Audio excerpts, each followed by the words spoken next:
Doug, you put $1.8 billion into your plan for healthcare.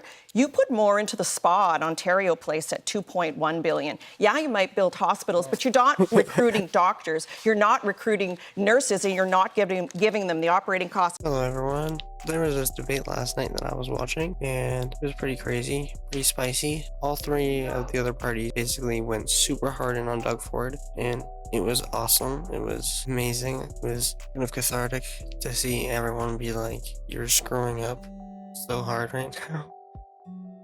It was perfect, and I thought I would share that with the world, I guess. Thanks for the click, and see you in the video. So I talk to people across the province, and they tell me they're afraid to get sick. They're really worried that the worst thing that can happen to them is to have to need a family doctor because they know they might not have one available.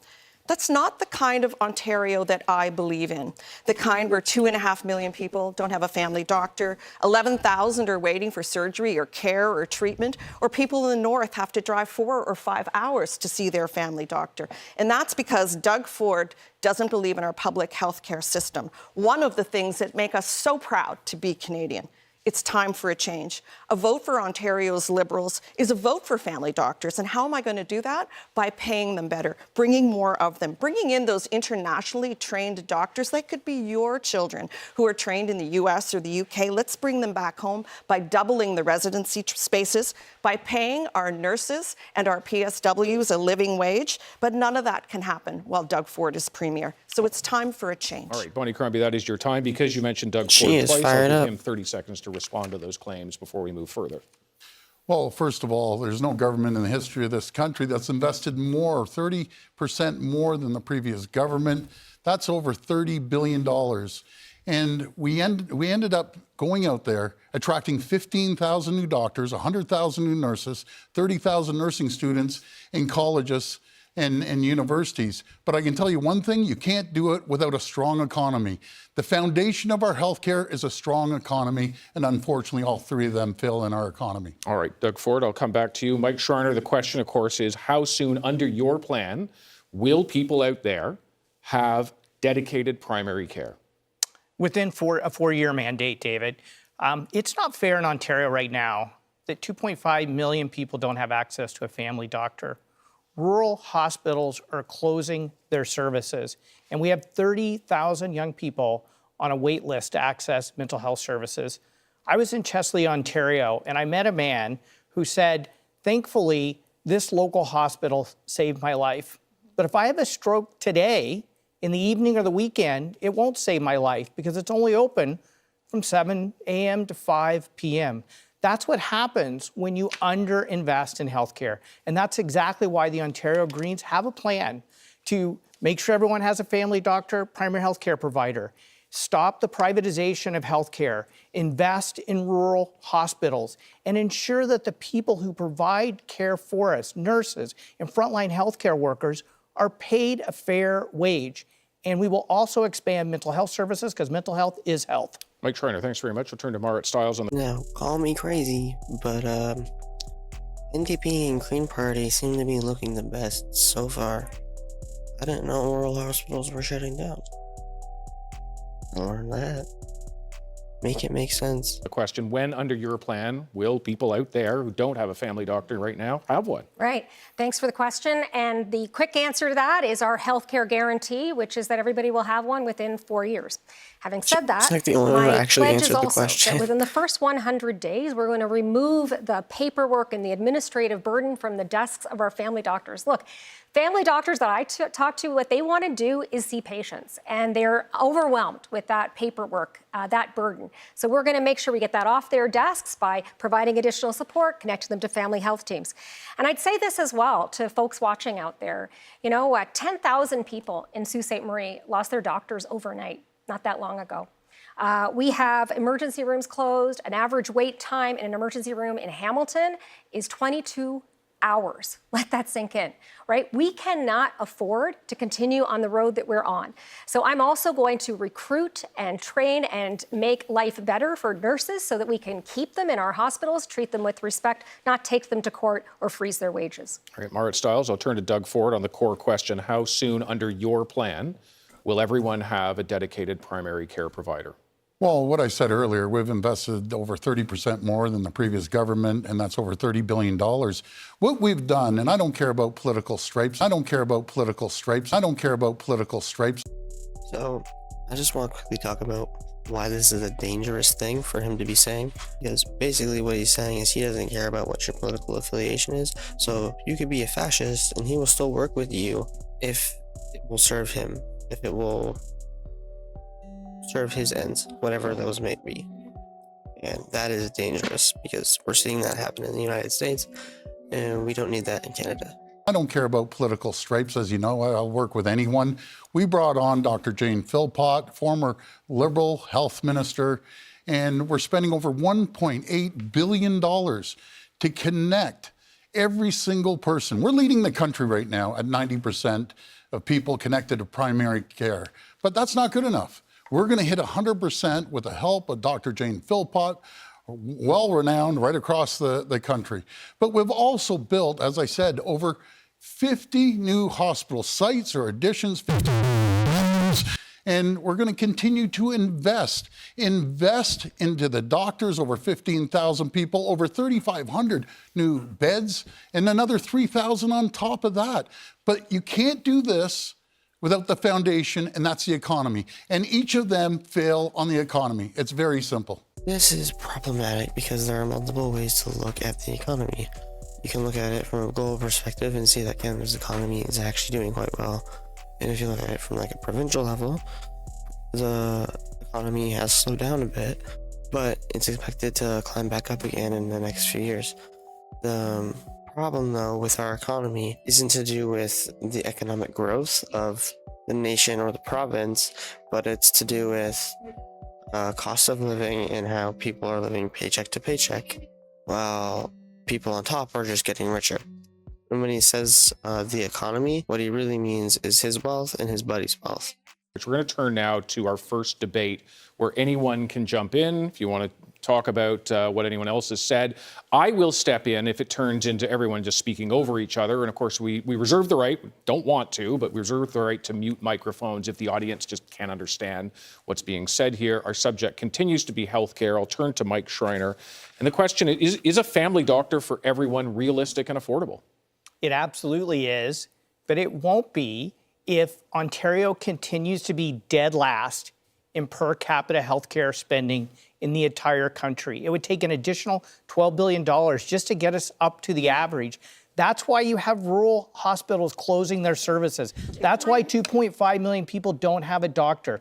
We need to make the investments that the Ford government has failed to make. I would just say this, in answer to your question, David, we cannot afford not to get this right. We cannot afford not to have family doctors for everyone.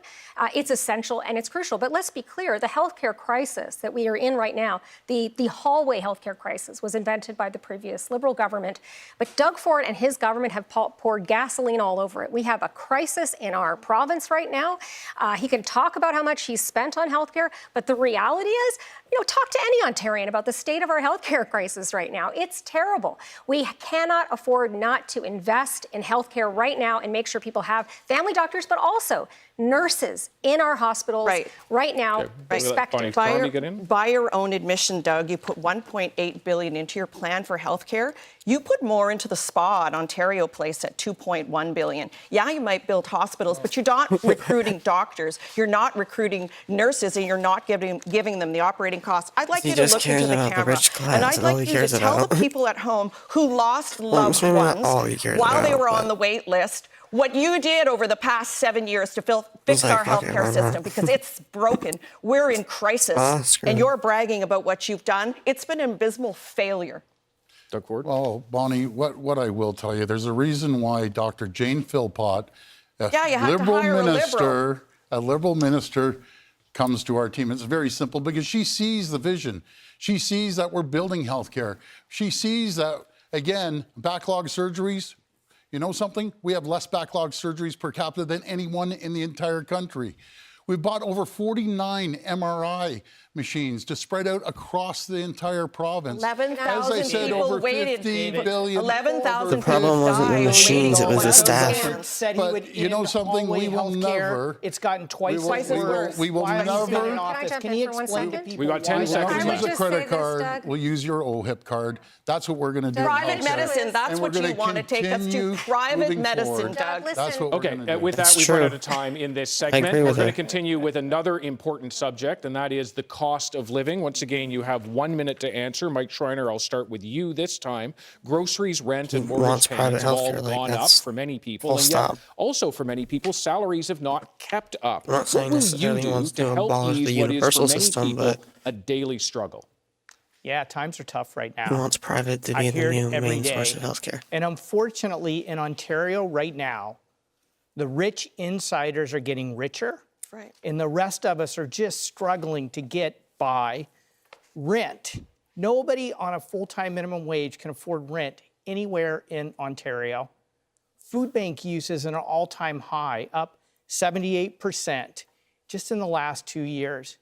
And it's not fair that Mr. Ford has handed out $200 checks to millionaires and billionaires like Galen Weston, the guy gouging you at the grocery store, when so many people can't afford to even pay for groceries. That's why the Ontario Greens are saying we will lower taxes for low and middle income earners, saving them $1,700 a year and asking the wealthiest to pay a bit more. We'll end gouging at the grocery stores, and we'll actually start building rental homes that you can afford. Okay, because you've mentioned Doug Ford's name, he has an opportunity for 30 seconds to respond. Well, you know, Mike and the other two folks on the stage, this is where we fundamentally disagree.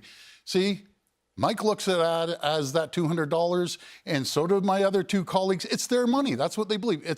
It is the government's money. Well, let me tell you, folks, it's your money. That's what you paid into. And when we saw more revenue come up to the coffers, we believe that it goes back to the people to stimulate the economy, to go out and you might be able to do something you might otherwise not be able to do. We believe in giving back taxes. All right, that is time. You guys believe in keep charging taxes. Doug That's Ford, thank you simple very as much. that. I'll turn to Marit Stiles on the original question. What will you do to help alleviate the cost of living? Well, first of all, you mentioned rent. Rent in Ontario is up 38%, right? Let that sink in. 38% across the province on average since 2018. That's amazing. And it's not just in cities like Toronto, it's in every community across this province we are seeing that. I have a plan to not only bring back rent control, but also keep more money in your pocket by bringing in a grocery rebate program. And I think it's really essential because people need that now. What that means is that every month you're gonna get a check back that covers some of the costs, money back in your pocket, and you can spend that on food.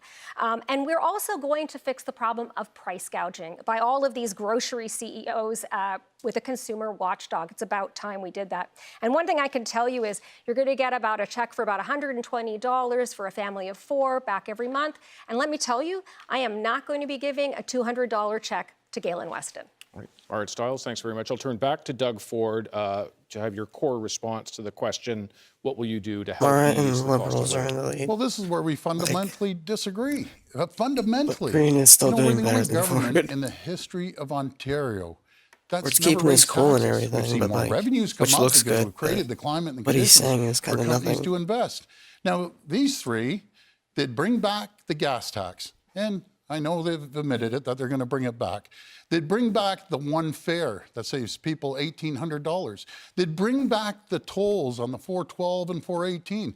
They'd bring back the tolls on the 407 that we just ended up getting rid of. And the difference is, I don't believe in taxing people, and I will never take money out of your pockets. They believe it's their money. There's never been a tax they don't like or a toll they don't want to hike. That's the difference between myself and my three folks on the stage here. This is another thing that I take issue with, and it's kind of like the oldest, like, conservative line, which is they want to hike your taxes, they want to take money from you, they think that your money is their money. I'm not going to take anything out of your pocket. No, they said that they want to, the Green Party specifically said they want to tax the wealthy and get rid of taxes on working class people. that would help a lot. Because taxes themselves aren't theft. They're not bad. They go back into shit that helps you. He talks about not wanting to steal your money, but like, your billionaire buddies make their billionaires off of the exploitation of poor people. Which is theft. It's wage slavery. Okay, we do have a debate coming up momentarily to talk about this very issue, but right now I'll turn to Bonnie Crombie on this core issue Thank you, of David. bringing down cost of living. Let me just ask you at home, is your life more affordable today than it was 7 years ago?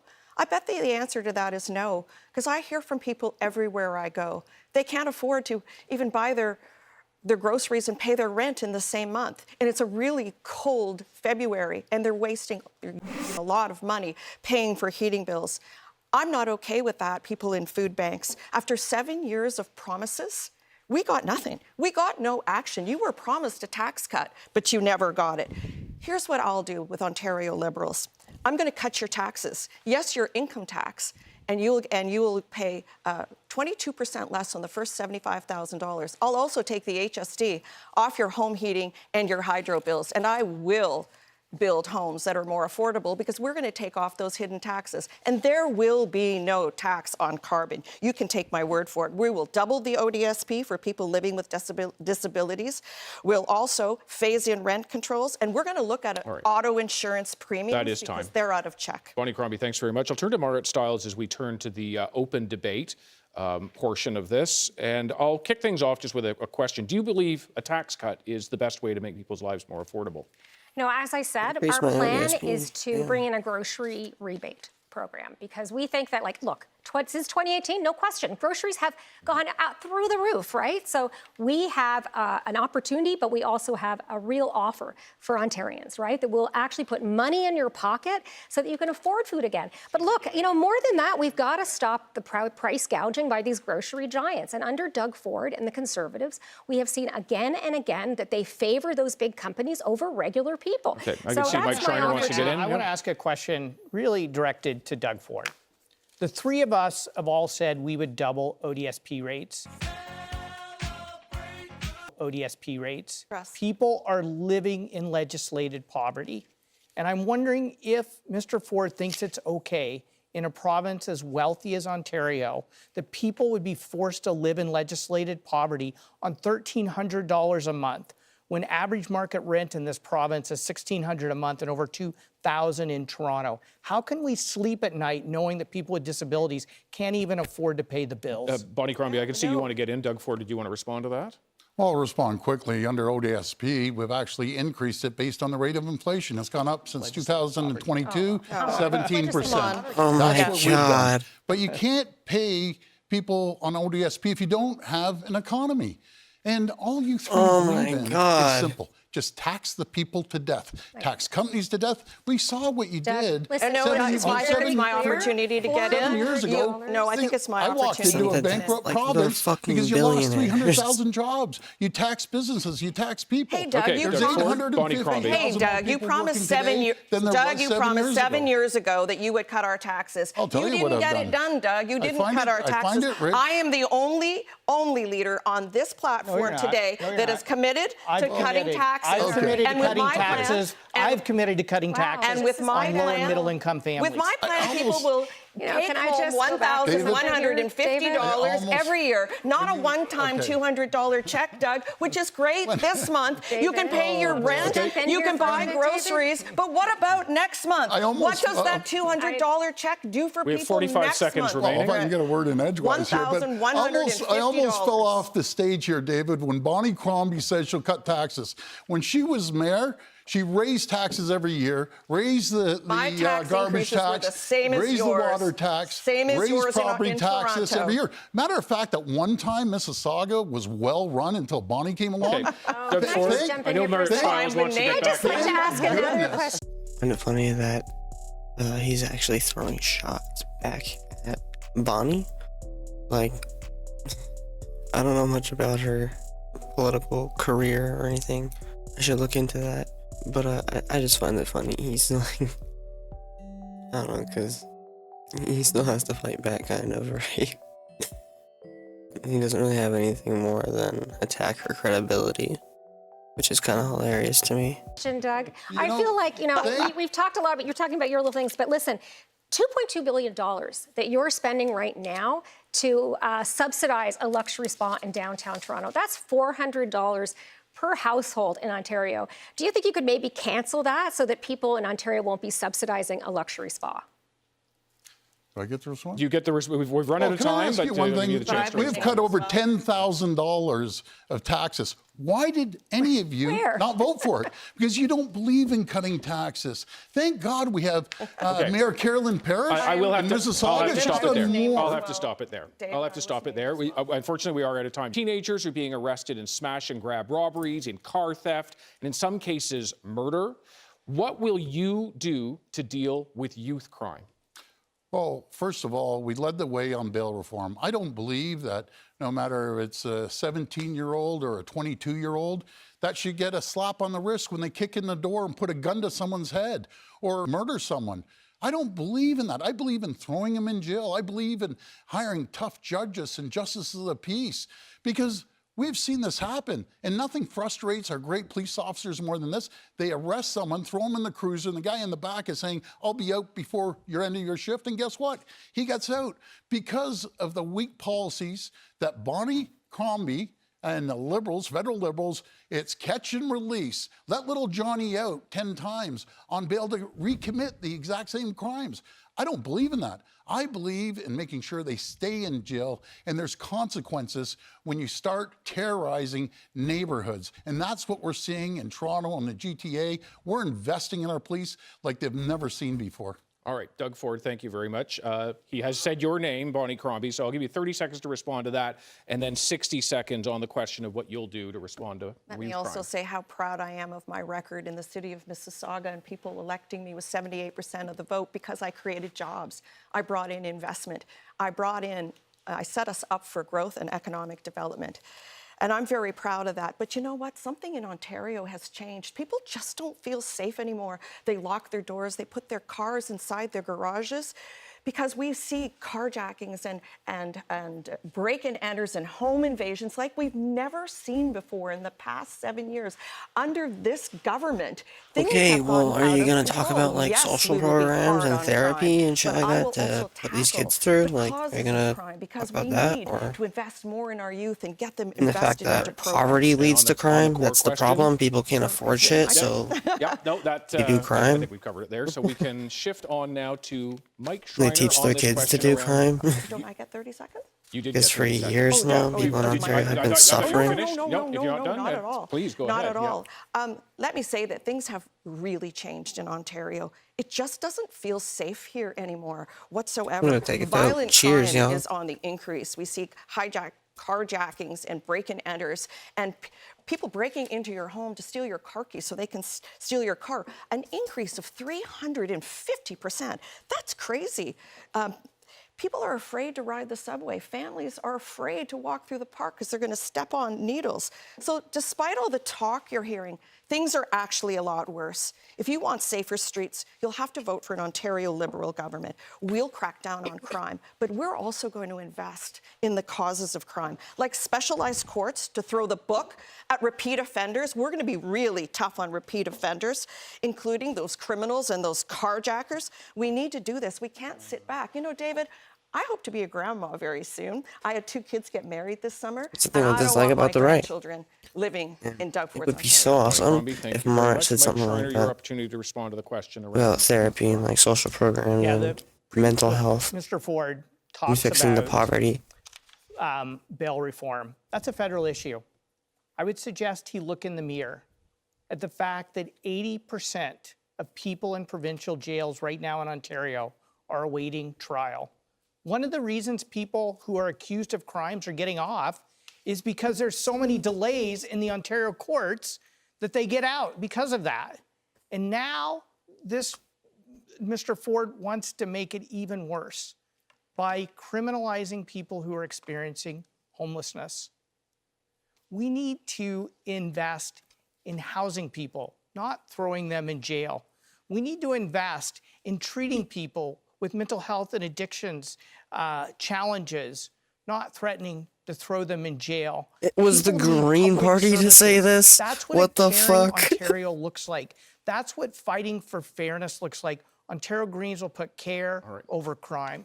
That is time. I will turn to Doug Thank Ford you. because his record has been challenged on 2 occasions. I'll give you 30 seconds. Somebody Oh, said it. thank you so much. As the Liberals were closing jails, we're building jails. Of course you are. As the Liberals and You just NDP want are to throw getting the rid of poor our people in, police, in prison. we're hiring Because, more oh police. no, they Actually, messed over up your property or 2,000 whatever. more police officers through our colleges, and we're paying for Oh their no, your car that you can buy a education. new one of Yes, got I stolen. believe in making sure we hold people accountable. You know, I find it ironic that you, Bonnie, are saying about the police. You said on tape that you're scared of the police. And as for you, Merritt, your own members want to defund the police. All right. Like, who wants to defund the police except the NDP? And that Only is- your group. That is time. Yeah. Not in this 30 response. It's, Okay. it's tricky keeping it all straight. Because the down, police is but just Mark civil and Stiles, this military. is Like, they don't your need opportunity to fucking- respond to. What was our original question? Youth crime. Youth crime. Yeah, thank you for that, David. And I will start talking to youth and about youth because that was the question. And look, I mean, really, if we want to address a rise in youth crime, we need to invest in our schools, make sure they are full of caring, qualified adults to teach and provide lots of youth programs and community support. But look, I mean, there's no question. We know this, that everyone deserves to feel safe. And a lot of people are seeing a rise in theft, like auto theft in our communities. People are worried for their safety. I know, I hear it a lot.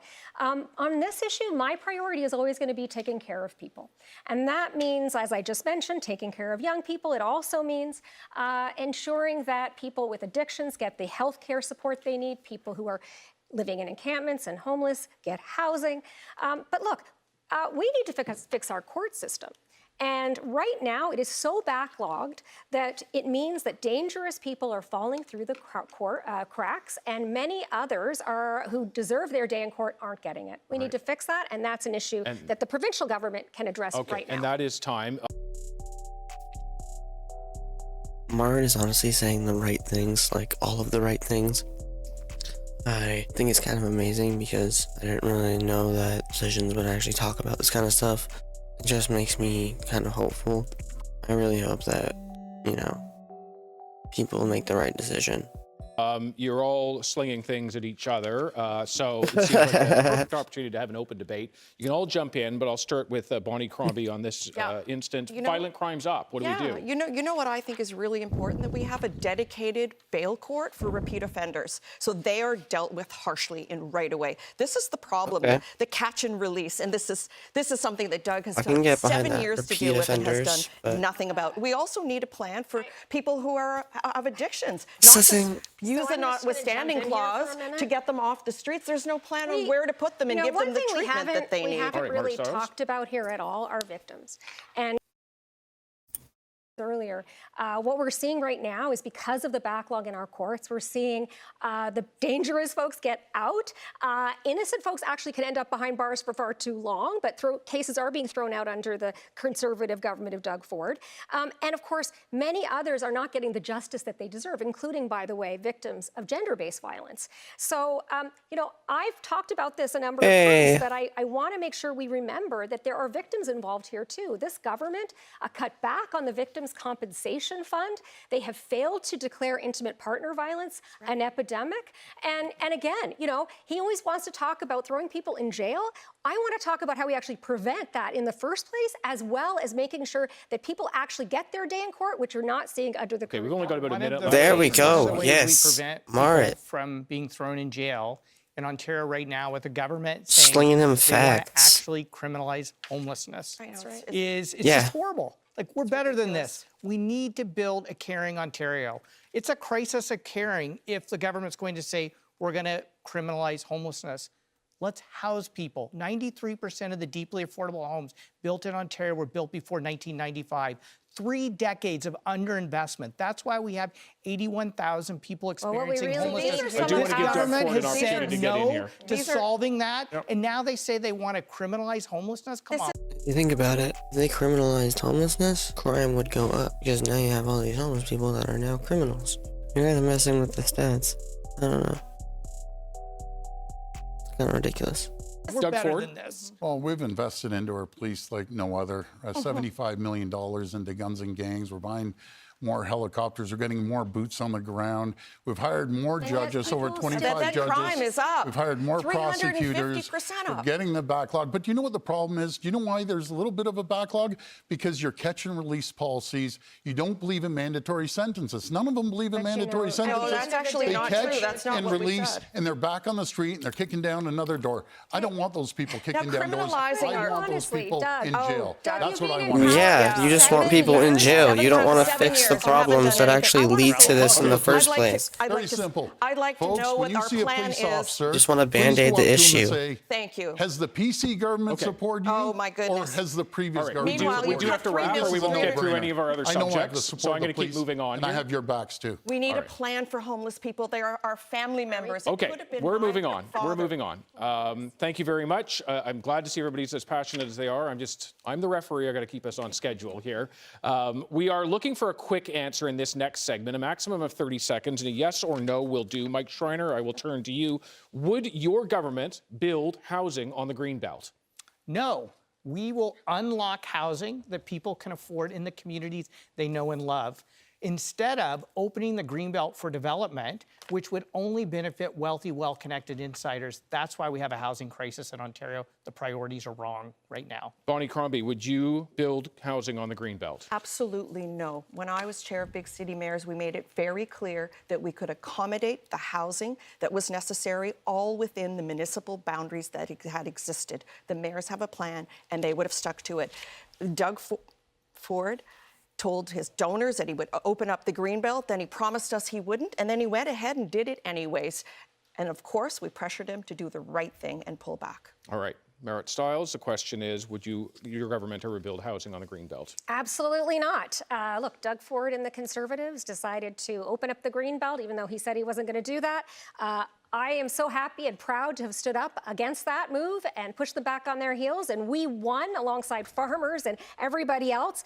But look, our farmland is not up for grabs. It is not up for grabs. We have plenty of other opportunities and space within urban boundaries to build the housing we need. What we're missing is a government that has the political will to build the truly deeply affordable housing that Ontarians deserve. We also already have housing that's Thank you. Doug Ford, gatekept. I'll turn to you. Would your government build housing on the Greenbelt? One can afford it. No, and I think it was pretty clear. I said I was, then I wasn't, and I went ahead and did it. But in saying that, Let's give him an opportunity to respond. At least, I apologize at least, to the people. Unlike any of you, least he admitted it. You do something, you don't want to apologize. I apologize to the people. We're moving forward. We're building homes. I find it very rich that Bonnie Crombie say she builds homes. She built the least amount of homes in the entire province. Just compare to the new mayor. The new mayor's done more. Carolyn Parrish has done more in 7 months than you did in 10 years. That's All right. fact. We'll leave it there. Doug Ford, thank you very much. Now, all of the leaders here have made many pledges and policy announcements. Perhaps you've heard them over the last few weeks. Here are some of them. We're going to build the 401 Express Tunnel.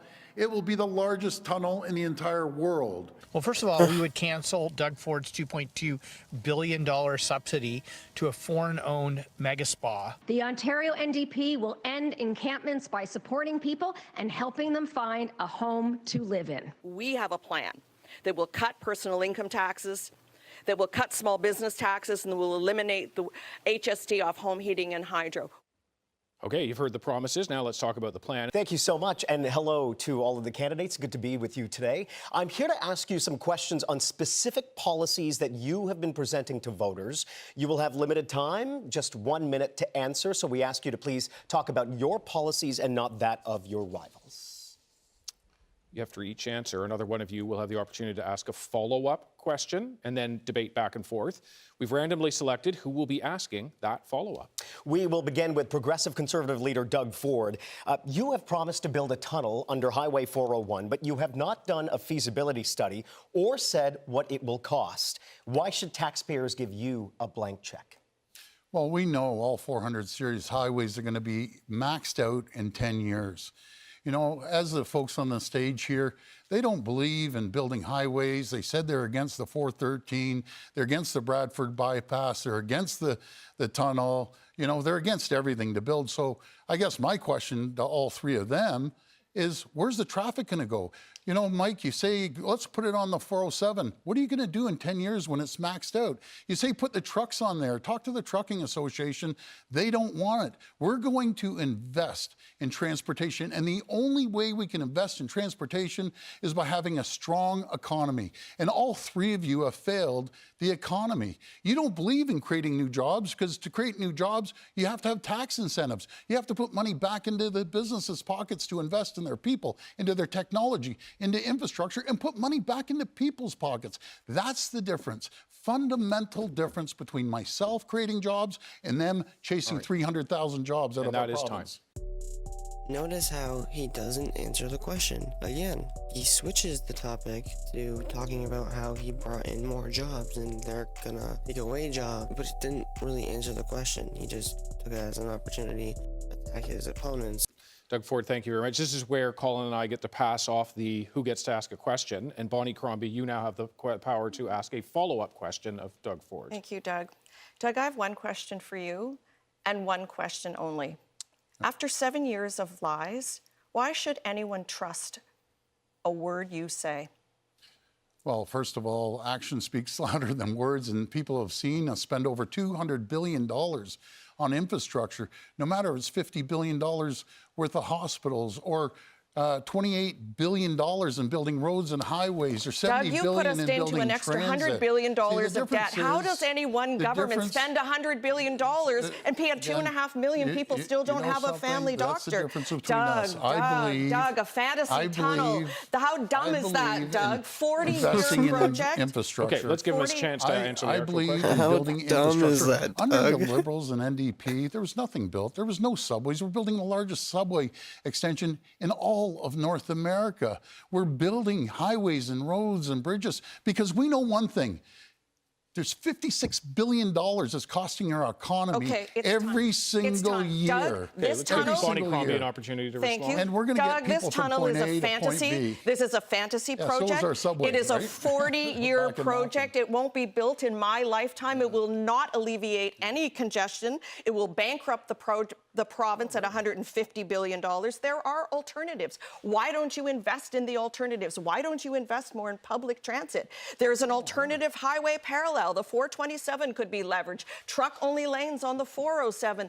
Doug, this is a fantasy that would bankrupt our province. No one believes you. You make other promises, and you don't get it done, Okay, Doug. that marks time for us. I'll turn back to Colin now. Thank you very much. Our next question is to Green Party leader Mike Schreiner. So you have promised to scrap the current plans to redevelop Ontario Place.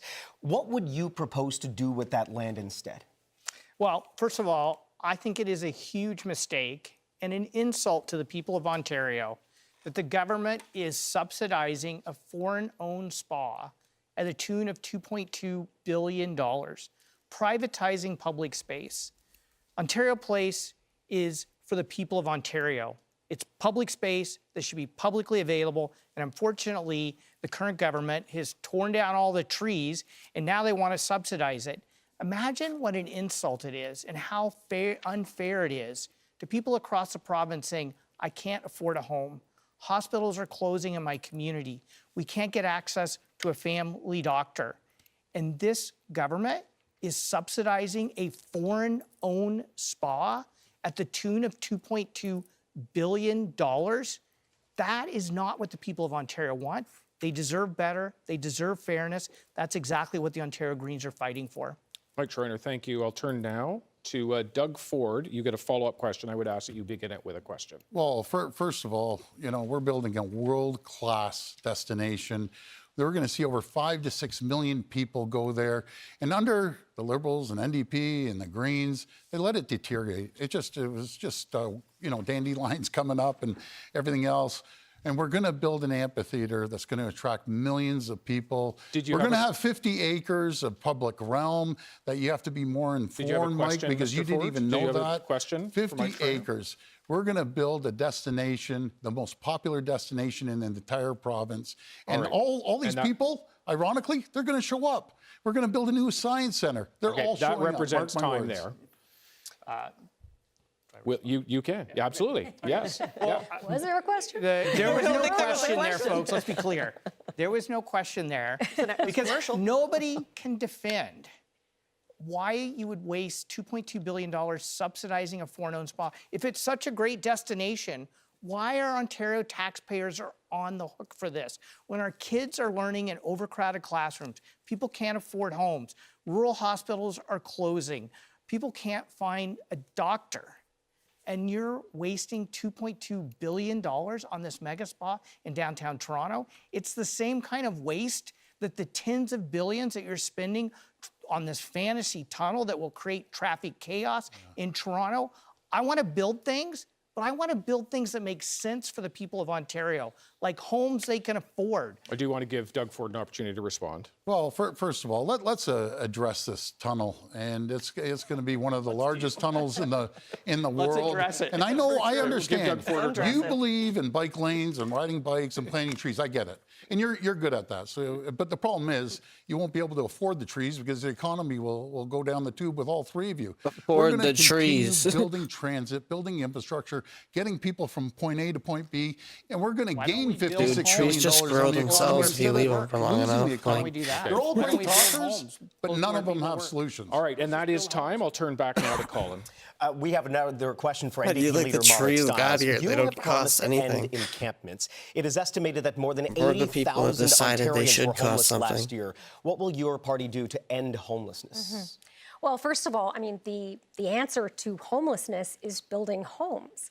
So the first thing that we announced as part of our big platform was Homes Ontario, which is where we get the government back in the business of finally building affordable, permanently affordable housing again. And you know, we had programs like that up until the mid-90s when the Liberals in Ottawa and here, the Conservatives here in Ontario canceled all of that. We'd be way ahead right now if we still had those programs, but we don't because they canceled it. We need to get back in the business of building those permanently affordable homes. And really crucial in all of that is 60,000, so the 1.5 million homes, but 60,000 of those are supportive housing. And that's really important for a lot of the folks that we're talking about in our encampments right now. And let's be clear, there are encampments, there are homeless tent encampments in every corner of this province, in every community under this premier and his government. So we have to build supportive housing with wraparound support for people. All right. And with that, we'll turn to Mike Schreiner with a follow-up question, please.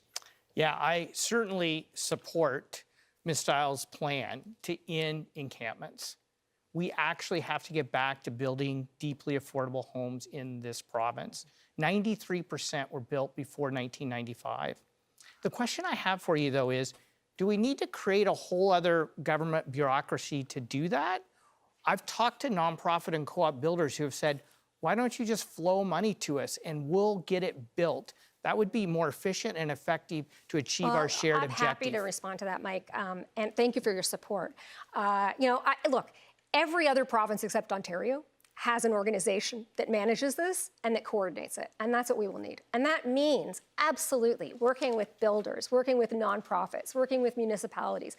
And I'll say this, our plan is built on the premise as well that we are going to provide a strong provincial partner. We're going to offer up provincial land where we can, right, to make sure we build that housing. But it's that partnership that's crucial. And I know you see it, and people out there see it all the time, that there's community organizations ready to go that want to build this housing, and yet no true provincial partner. So we need to show leadership. And at the provincial level, the NDP is ready to go, right? Again, every other province is doing this. We're not, and we're so far behind. And I would add as well that, if we're going to move forward quickly enough, we have to get going right away. I'm going to start this within the first 100 days that we form government. And that means as well getting Ontario building again, because right now, Ms. Stiles, I would just add one other thing, sure, which go is ahead, that please. that Ontario, and you know this as well, of course, is like building less housing than anywhere else in the country right Okay, now. well, sorry, Our because housing we only have starts 20 are seconds down left. to Go ahead. 50s levels. I agree with you. We need to get going right away. This is exactly why. Let's not create another bureaucracy to do it. We have a ministry in place. Let's just flow the money to the nonprofits and co-ops and permanent supportive builders so they can get going away. All right, that is time. Fair enough. Mike Schreiner, thank you very much. Our next question is for Liberal leader Bonnie Crombie. Your party has promised to middle-income taxes for middle-income earners, but your plan doesn't actually cut taxes for anyone earning less than $50,000. What will you do to help lower-income Ontarians? Yeah, so that's a great question, and I really thank you for that because people are hurting right now. You know, I'm in the grocery store and I see moms picking up meat and putting it back down and going to the checkout aisle and holding their breath. So I thought, what can we do to make life more affordable for people? Yes, we're going to cut small business taxes, but we're going to cut income taxes for people earning $75,000 or less. And we're going to take the HST off home heating and hydro, and we're going to build homes that are more affordable. But for other folks entirely, we're doubling the ODSP for people who are living with disabilities. I believe in phased-in rent controls over a period of time. And by the way, we're going to look at auto insurance premiums because they're out of control. So overall, my goal is to cut your taxes, to grow the economy, much like I did in Mississauga. And I'm so proud of my record in Mississauga, attracting investment, creating jobs, setting us up for growth, and getting elected by large margins, because I think the people of Mississauga had a lot of confidence in what I did to stimulate the economy and build jobs. All right. Thank you very much, Bonnie Crombie. Marit Stiles, you get the follow-up question to Bonnie Crombie. Well, I'm going to take a slightly different tact. I heard a few things there that I think the liberal leader needs to read some of her own policy on this. But, you know, I wanted to go after another thing, because what I'm finding increasingly as I go around the province is that people are paying out of pocket for health care, for actually things that we, you know, as Canadians believe should be absolutely free. You should be able to access health care when and where you need it, not out of pocket. And I was really shocked to see that the Liberal leader, that her party has received $25,000 in donations from private healthcare insiders. Do you have a question? And I'd like to know how she can stand here and say she's going to save healthcare, which, by the way, was created. Hallway Healthcare was created under the previous Liberal government. When she's not just receiving after those Ford. kinds of donations from private healthcare. She's after the Liberals, too. I think It's crazy. She doesn't like that stab. But no, Marit is doing awesome. Like, I had no idea that was happening, but here she is saying it, just making it clear for everyone to know that that's what happened. I'm still gonna fact check that, but like, I gotta take her word on it. That's insane. the NDP leader is envious of my fundraising record to date. I will say that the NDP thinks that money grows on trees. You know, you just can't promise everything to everyone all the time. Okay. That's just not a serious plan. It's not a serious plan. When I was the mayor of Mississauga, I had to balance my budget. I never ran a deficit. I did that for the past 10 years. I balanced my books for 10 years, just like people have to do at home. They have to balance their budgets at home. They know that they have to save in bad times. That's the difference between me and you. I think I need to ask this question a little bit more clearly, maybe. You said that you are going to fix the healthcare crisis, that a previous Liberal government, I will argue, started the whole hallway healthcare crisis, right? You don't take responsibility for that, but you also will not take responsibility for the fact that you have collected $25,000 from private healthcare insiders at a time when we are seeing people literally having to pay out of pocket under Doug Ford's government for healthcare.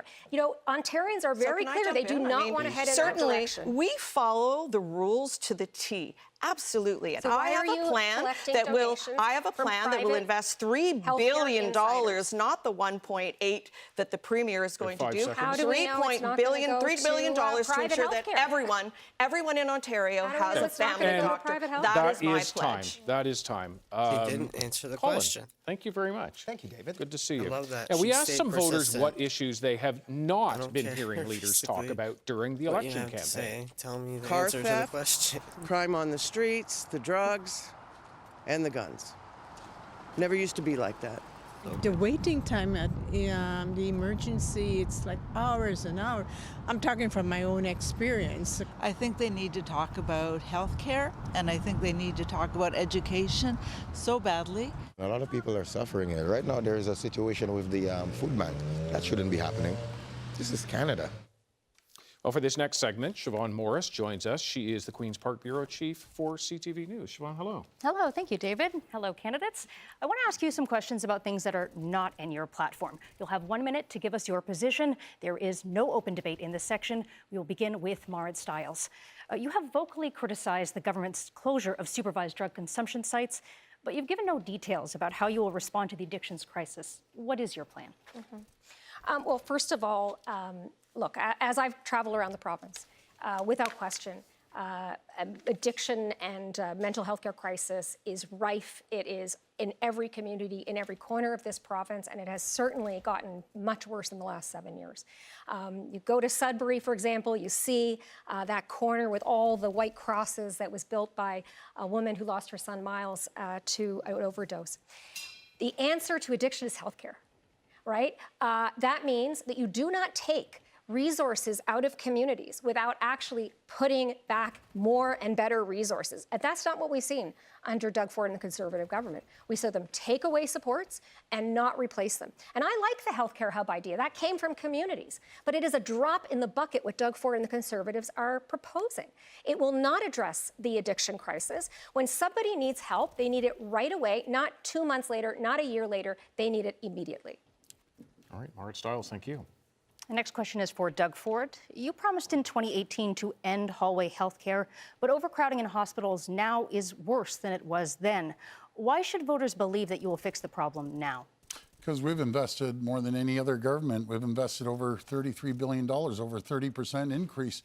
We're actually building medical schools for the first time in some areas over 100 years. As the Liberals got rid of medical school seats, we're adding hundreds and hundreds.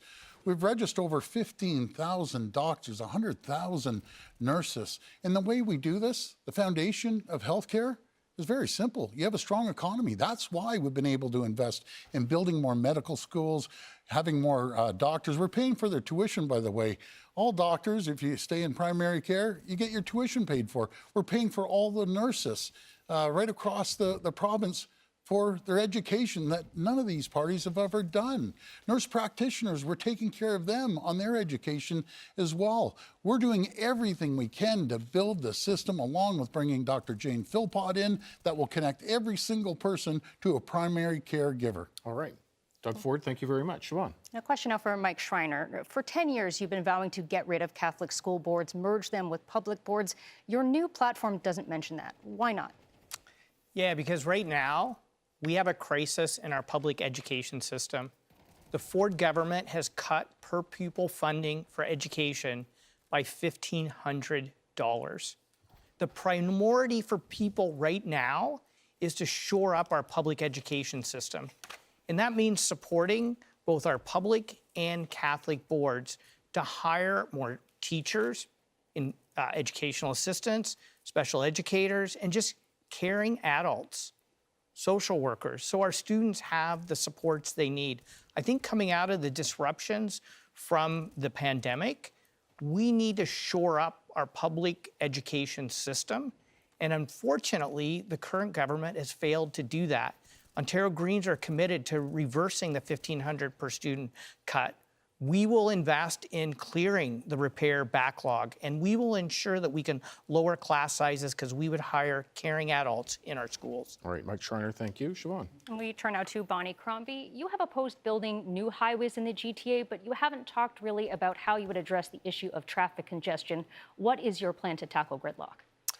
So certainly there are a lot of alternatives, and I will say this government has not acted on any of them. We need to invest more in our public transit systems. Look at the GO train lines. London, town of London, has been promised a GO train line. It wasn't delivered.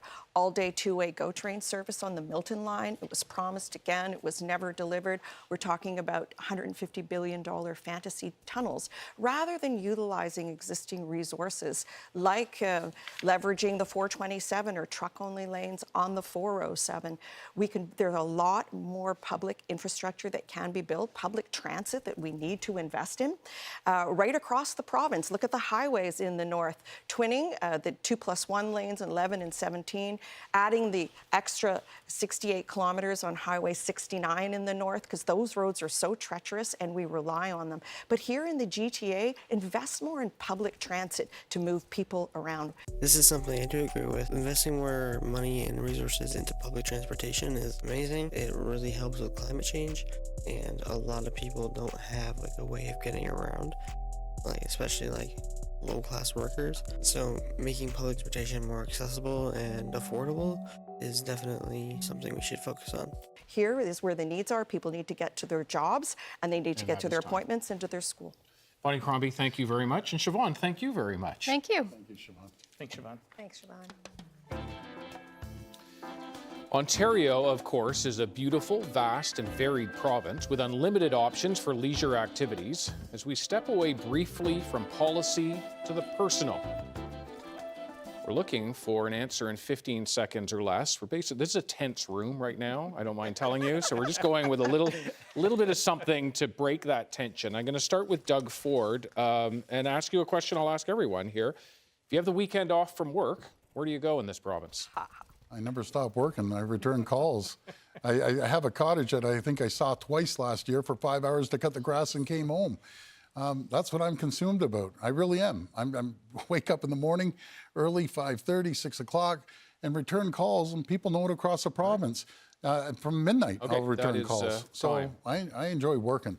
All right, Doug Ford, thank you. Mike Schreiner, same question. You got a weekend off from work. Where do you go in this province? Yeah, I work really hard, David, but I also spend a lot of time with my family. And my family and I like to go hiking in and around Guelph. We have amazing trails in Guelph. I love to hike along the Niagara Escarpment. I think it's really important to spend time with my family and nature. All right, Mike Schreiner, I'll turn to Bonnie Crombie. You get a weekend off, where do you go? Well, goodness, I love nature and I love spending time with that's my a bad family thing. as well. And Hippies my are cool. family are very physically fit and we're a little competitive about it. So my destination is going to be Thunder Bay because they have great rock climbing in Thunder Bay and I can't wait to go out and see it. And some of the other things we'll do is, of course, pickleball because it's so popular right now. I love pickleball. And that is time. Marit Stiles, a turn to you finally. Get a weekend off. Where do you go in Ontario? Well, I mean, we're all going to say we work harder than anybody else. So, there's that. But I will say I'm a swimmer and I just love swimming in Ontario lakes. You give me a lake, I will swim there. I have yet, though I will say honestly, ever swum in Lake Superior. So that is my next try, although I hear it's pretty cold.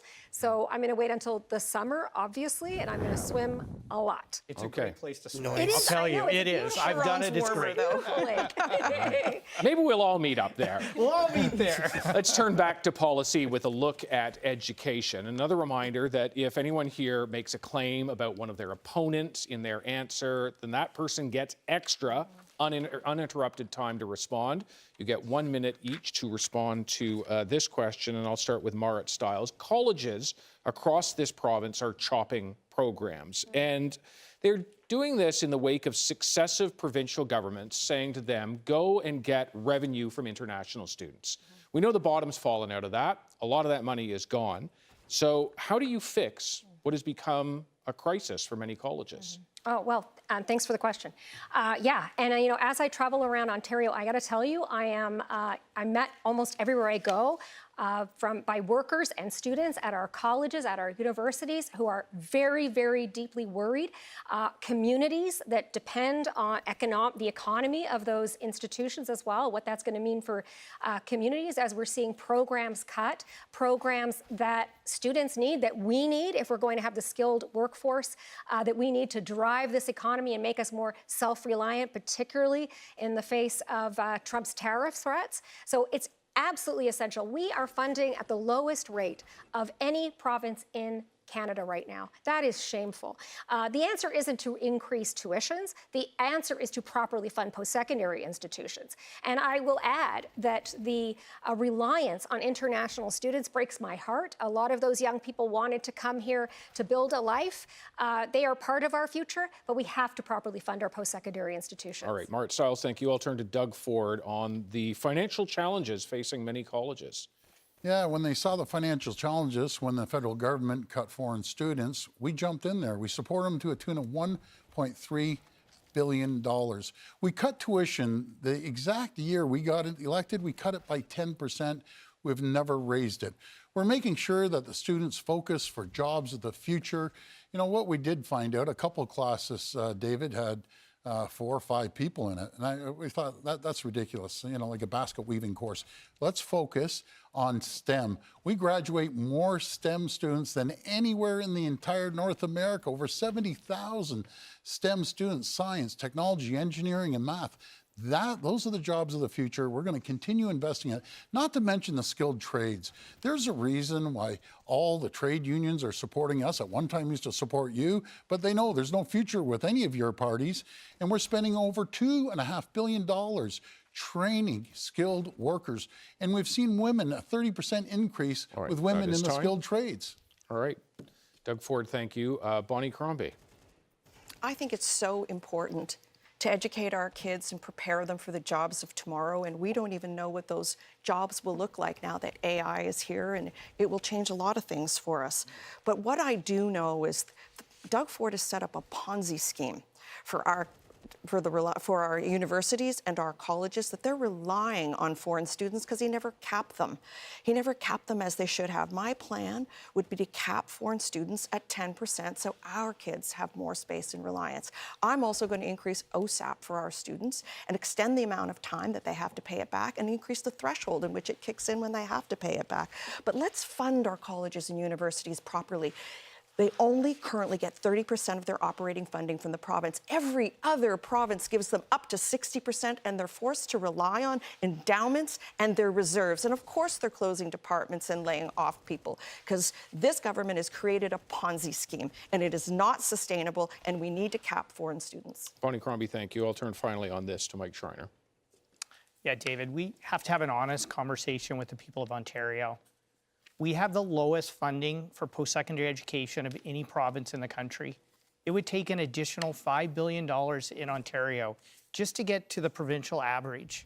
So what are the real-world implications of that?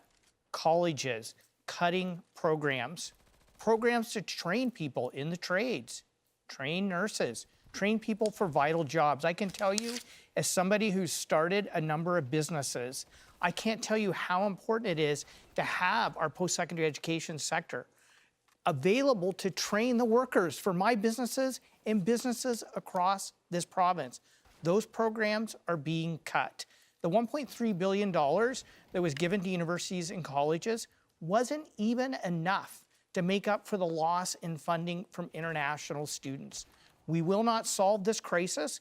We will not generate the trained workers we need for our economy if we don't fix this. All right, Mike Schreiner, thanks very much. I'm going to turn back briefly to Doug Ford because I didn't catch it. Bonnie Crombie, evidently, you said his name, and that gives him a brief time to respond.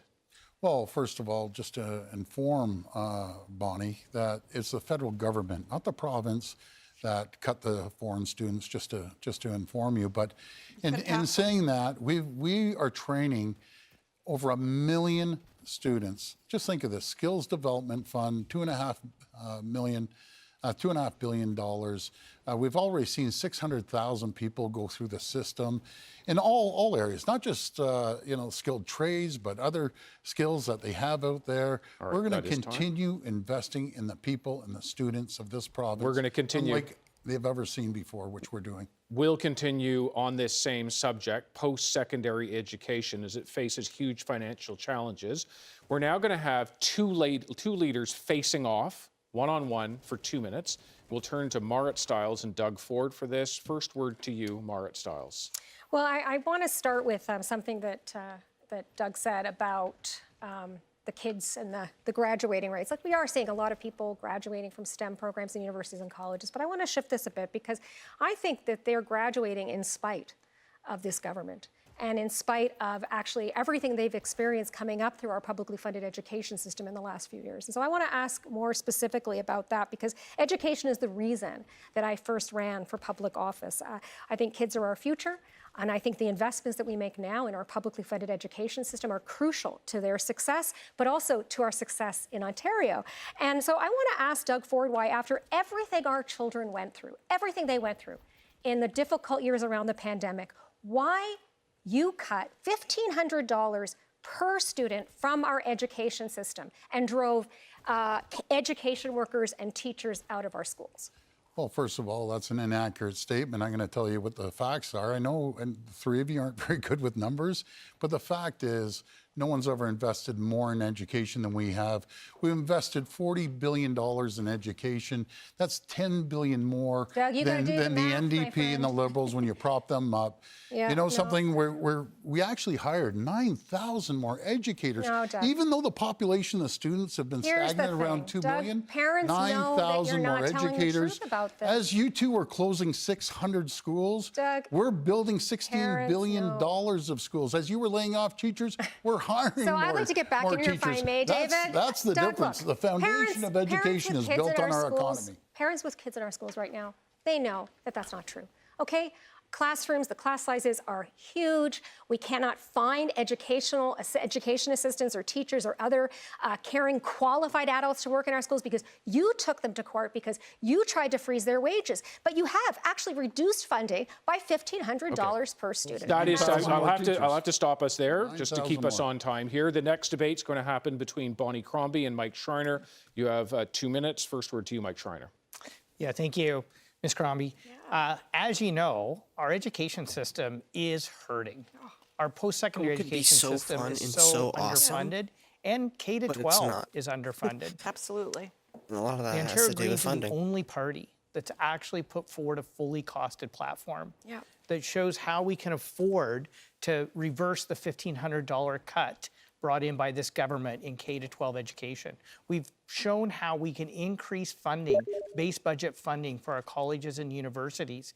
Will the Liberals bring forward a costed platform so people have the transparency they need to make a decision in this election? Thank you for the question, Mike. And yes, absolutely, we will bring in a costed platform. But you know what I also wanted to refer to is the unemployment rate amongst our youth. They come out of their skill training, whether skill training or colleges and universities, and then 17% are unemployed. They can't find jobs. So I'm going to create 40,000 jobs for them through apprenticeship programs and other programs through our companies, and we're going to get them back to work. That is my commitment to our young people, to create 40,000 new jobs, to smash that unemployment rate in half. But you're quite right. Even in our elementary schools and our high schools, you know, they're overcrowded and the schools are crumbling.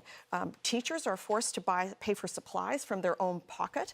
I remember back in elementary school and in high school, there was teachers that would pay for supplies because they weren't funded enough to actually have supplies already there, so to buy supplies themselves, which is really, that's not how it should be. It's not like you own like a business. It's you work somewhere. You know, they don't even have children. Our youth don't even have a textbook, one per each child. Can I ask if I ask just a follow-up? Sorry, don't mean to interrupt. But it's just, when are we going to see the costed platform? Because I think people, like, election day is a couple weeks away.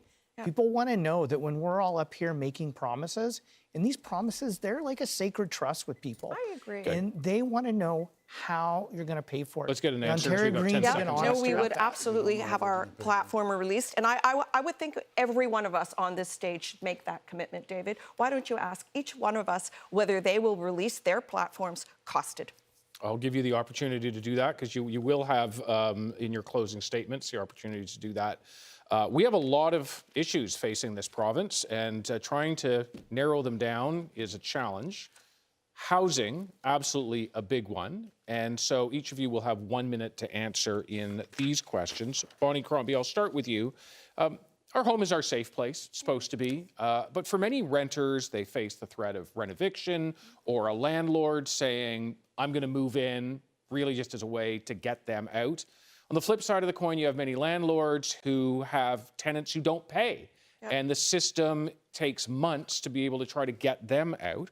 What is your fix for renting in Ontario? Yeah, that's absolutely true. So the fix is to fix the landlord and tenant board, because I hear it from both sides. I hear about the dem evictions and the rent evictions, and I hear from the landlords that they're not collecting rent either. So the system isn't fair.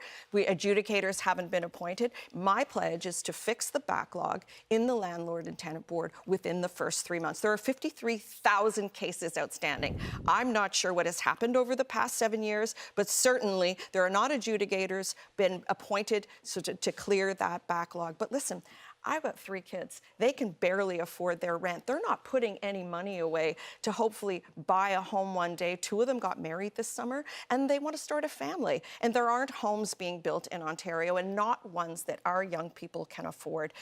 Alberta, BC, Quebec, they're eating our lunch. They have figured out home building. We haven't here. So I'm making a commitment that I'm going to reduce the price of your home by removing those hidden taxes called development charges, but reducing the price by $170,000. That is time.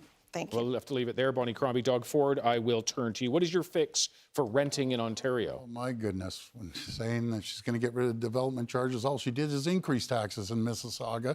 And as I said before, Mayor Carolyn Parrish has done more in 10 months, getting rid of the development charges, at least 50%, more incentives than you have in 10 years, Bonnie. Isn't it amazing when you have new leadership in Mississauga, their taxes are going to be under control right now? But we led the charge across the country in getting rid of the HST for purpose-built rentals. Now we have a record amount of purpose-built rentals. We're putting over $2 billion into infrastructure, the water, the sewers, the pipes that are needed, and that's going right across the province that will be able to build an additional 1 million homes. That's what these communities want. They want infrastructure, but guess what? None of this can happen under their 3 watches, because I'll tell you, the economy would go down quicker than the Canadian bobsled downhill. And we're the only ones that have the economy moving. We'll continue to have the economy moving to generate more income. Doug to Ford, build I'll leave homes. it there with you. Thank you very much. Bonnie Crombie, you heard your name being said by Doug Ford. You get 30 over and seconds over again. to You know, respond. it's really funny because Doug Simply doesn't Ford stood in the understand how it legislature and works, heaped praise on me and on my record and said what a fantastic job creator I was and how the economy was booming in Mississauga and that I had kept all my promises as mayor. And we've got that going out viral because I just want to remind him that, you know, he may think differently today, but back when I was mayor, he thought I was doing a pretty incredible job. And I wanted to mention Bonnie Crombie's time. Please go ahead. Yeah. You have 5 more seconds. I have 5 more, sorry. Yeah. I wanted to add as well that we would phase in rent controls over a period of time. I think that would be really helpful to people who can't afford their rent today.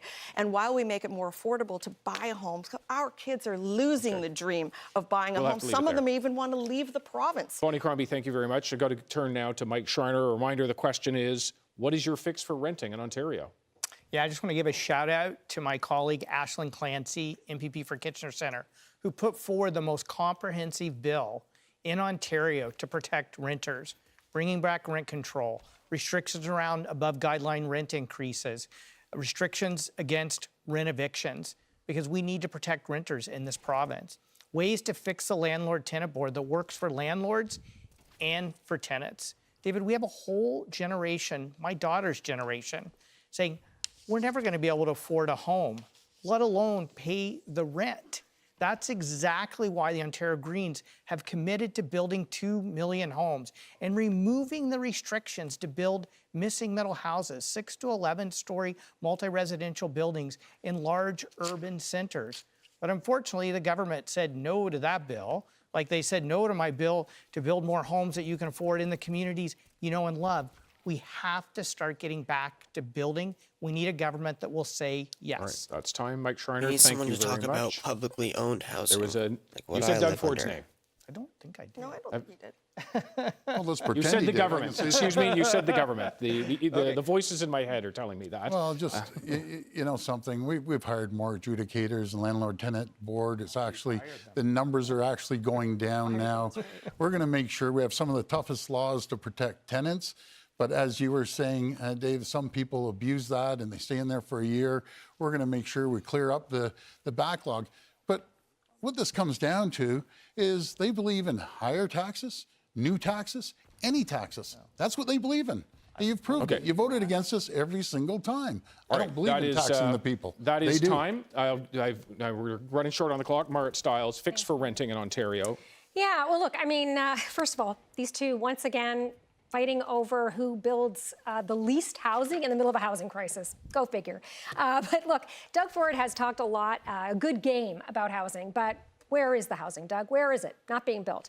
And we know, as I mentioned previously in this debate, that rent is up on average of 38% since 2018 when his government came to power. We have generations of people in this province who are never going to be able to imagine owning a home under this government. I want to tell you, though, about a woman named Lynn, 64 years old. I met her in Ottawa. She lost her home. She was renting. When she went into the hospital for some issues, she came out. Rent was through the roof. Couldn't afford it. Bad luck. Ends up in living out of her car for 8 weeks before she get into a shelter. She said to me, please raise this issue with Doug Ford. Please tell him, never in a million years would I've imagined myself here. The answer to what Lynn needs is rent control, and it is truly affordable homes. The NDP is the only party that is actually committed to real rent control and building truly permanently affordable housing. Marit Stiles, thank you. Doug Ford, you get 30 more seconds. Your name was mentioned. Well, we believe in making sure that we continue building more and more. And you know what it is, Marit? All you have to do is look outside the door. There's more cranes, and I want to do more, believe me, because I understand there's more cranes going up in Toronto, right in your own backyard, than in New York and Chicago, Dallas, San Francisco, Seattle, and a few other cities combined. So they're being built up. But do you know what we need to do? We need to cut the red tape. We need to get rid of the development charges and all the fees, the parks fees, that fees. Okay. And again, time. I just believe is making sure you put money I'll just have to cut you off there because we're moving to an open debate on housing. Doug Ford going to begin here. The rest of you can jump in as you see fit. Plenty of talk about building new homes. The challenge is many developers not really doing all that much building. Doug Ford, how would you change that? Well, first of all, you have to have people that can afford a home, and how you do that is by employing people, not taxing them to death. I'm going to continue Right. But that's right. We have more people unemployed today than we've had in a decade. decade. In taxing people to death. Under your watch, 300,000 jobs are lost immediately. 850,000 people have a bigger job and a better Mr. Ford has said we're raising taxes on housing. He's absolutely wrong. Our first-time home buyers plan would lower taxes and fees so you can afford a home in the community you know and love. We'll shut this down. Let's be honest. We're going to shut it down. Let's be honest. Shutting it down to move on to our next subject, and that is climate. Given the time frame we're up against, we have 30 seconds on that. Mike Schreiner, I start with you. It would appear that the federal carbon tax, as it currently exists, is going to disappear. How do you reduce emissions quickly? Addressing climate starts with protecting the people and places we love in this province. We have to protect Ontario from Mr. Ford's attack on our farmlands, our wetlands, and our greenbelt. We need to ensure that we protect the nature that protects us from these unsafe weather events caused by the burning of fossil fuels. As you could probably guess, I agree with this too. Big oil basically has this country by the balls, and we need to stop that. Climate change is real. Climate change is destroying our planet. We are destroying our planet by doing this. It needs to be ended, and we need to switch to renewable, clean sources of energy. We need to stop the government from ramping up fossil gas plants, which will increase electricity prices and pollution, and we need to stop subsidizing big oil and gas companies. All right, Mike Schreiner, thank you. Marit Stiles. Well, I mean, first of all, yeah, we absolutely have to protect our farmland. You saw under Doug Ford, he wanted to carve up one of the most important carbon sinks that we have in this province, the Greenbelt. And that's what Doug Ford will do. Every time he says one thing in front of the camera and another thing behind closed doors, you can't trust him on this. And with somebody, making some big changes in the South, where we're going to have to step up as a province, I think, in a bigger way to promote climate action. I just want to say thank you to all of those young people who are fighting so hard for climate action in the province of Ontario. Okay, that is time. I'll turn to Doug Ford. Do you know what killed more jobs than anything? Is the carbon tax. The queen of the carbon tax, Bonnie Crombie, she believes in the carbon tax. And my other two colleagues here, they love the carbon tax. And it just doesn't cut it. We have the greatest reduction of emissions anywhere. We're at 90% clean energy, one of the cleanest grids in the entire world. And do you know how we did it? We invested. We invested with Dofasco and Algoma, putting electric arc furnaces in. That's like taking 2 million cars off the road. We're building the Ontario line. That's taking 28,000 cars off the road. Okay, I'll have to jump in on you, Doug Ford and Bonnie Crombie. You know, unfortunately, Doug, you don't get the plight of real people because you were raised privileged with a silver spoon in your mouth. You didn't have to work for anything. You got a company handed to you, Doug, so you don't understand how expensive things are today. I bet you couldn't tell me what the cost of eggs are.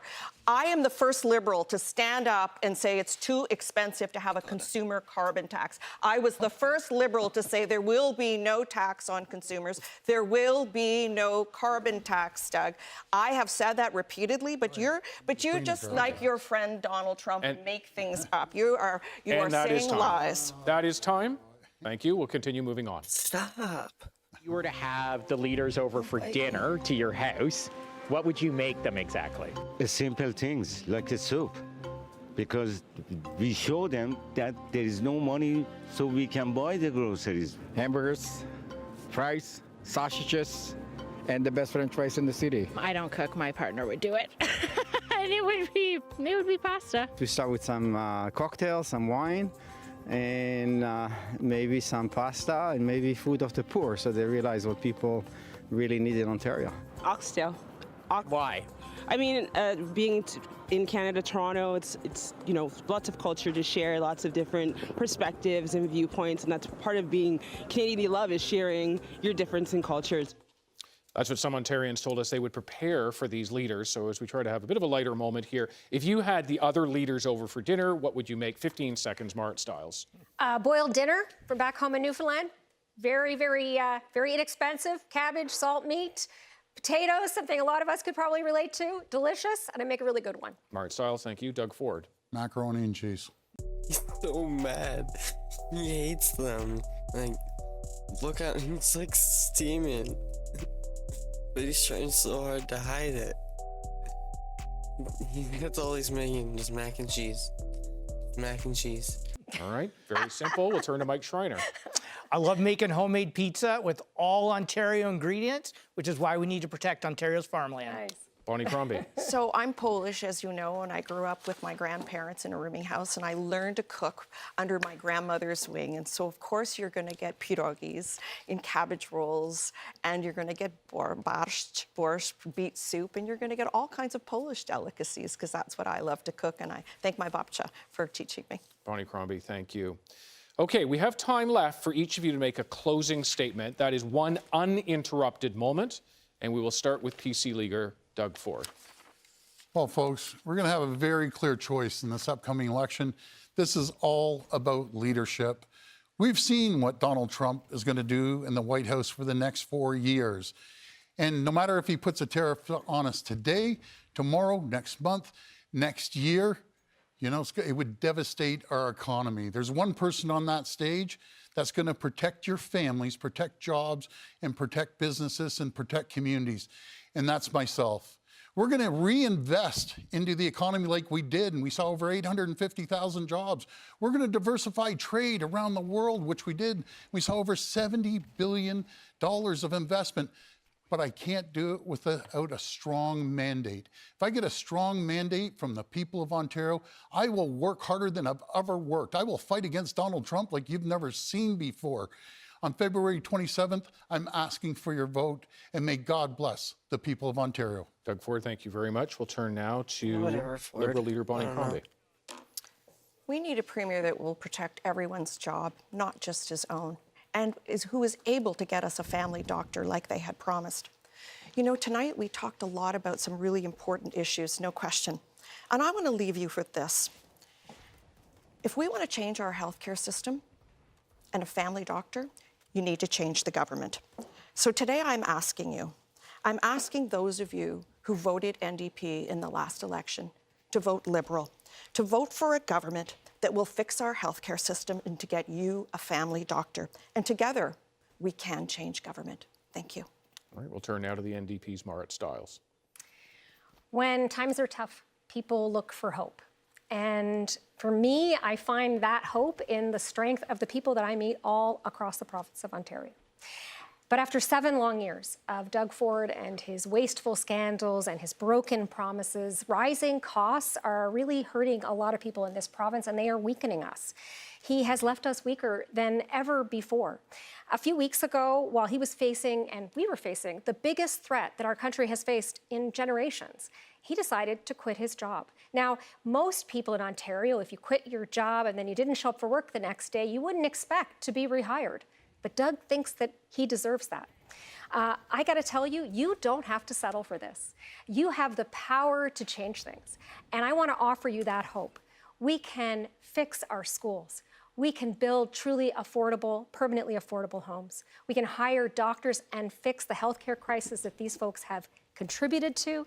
And we can bring new leadership and new ideas to Ontario. It's time for change. All right, we will turn now to the Green Party leader, Mike Schreiner. I want to thank each and every one of you for tuning in tonight. My commitment to you is that I will fight to put you and your community first. I will fight for fairness. Right now, in Doug Ford's Ontario, the rich insiders are getting richer and the rest of us are just struggling to get by. You have to ask yourself if it's any better now than it was 7 years ago. And it's clear when it comes to housing, healthcare, education, climate action, affordability, the answer is no. What separates Greens from every party up here is that we're running local champions who will be your voice at Queen's Park, not the leader's voice in your riding. I tell my deputy leaders, Matt Richter and Perry Salmuskoka and Ashland Clancy in Kitchener Center, that I'm not your boss. The people of your riding are your boss. And we need more of that in Ontario. And that's what the Ontario Greens will deliver as we fight for fairness. All right, Mike Schreiner, thank you. And as we wrap ourselves up tonight for this, the 2025 Ontario Leaders Debate, I would like to thank certainly all 4 leaders who are on this stage with me tonight and thank them for joining us on this family day. PC leader Doug Ford, Green Party leader Mike Schreiner. We also have the NDP's Marit Stiles and Liberal leader Bonnie Crombie. Thank you all for those watching and listening, for engaging in your future. As we know, Election Day just 10 days away. It'll happen on Thursday, February 27th. I'm David Common. Thank you very much for watching. Thank you to everybody here, and have a great night. Thank you. Thanks so much for watching, and don't forget to like this video and subscribe. And by the way, at the beginning of this video I said last night, well, I was expecting to have this video out yesterday, but the editing took longer than I expected, so sorry about that if that caused any confusion. Again, thanks for watching, and see you in the next one.